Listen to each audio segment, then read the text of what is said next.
உங்களுக்கான இன்றைய வாக்குத்தத்தம்.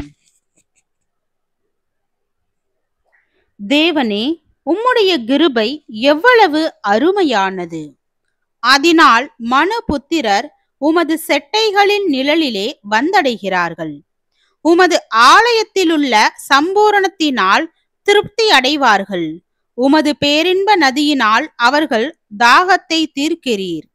ஜீவ ஊற்று உம்மிடத்தில் இருக்கிறது. உம்முடைய வெளிச்சத்திலே வெளிச்சம் காண்கிறோம். உம்மை அறிந்தவர்கள் மேல் உமது கிருபையையும், செம்மையான இருதயம் உள்ளவர்கள் மேல் உமது நீதியையும் பாராட்டி அருளும். பெருமைக்காரரின் கால் என்மேல் வராமலும், துன்மார்க்கருடைய கை என்னை பறக்கடியாமலும் இருப்பதாக. அதோ, அக்கிரமக்காரர் விழுந்தார்கள், எழுந்திருக்க மாட்டாமல் தள்ளுண்டு போவார்கள். சங்கீதம்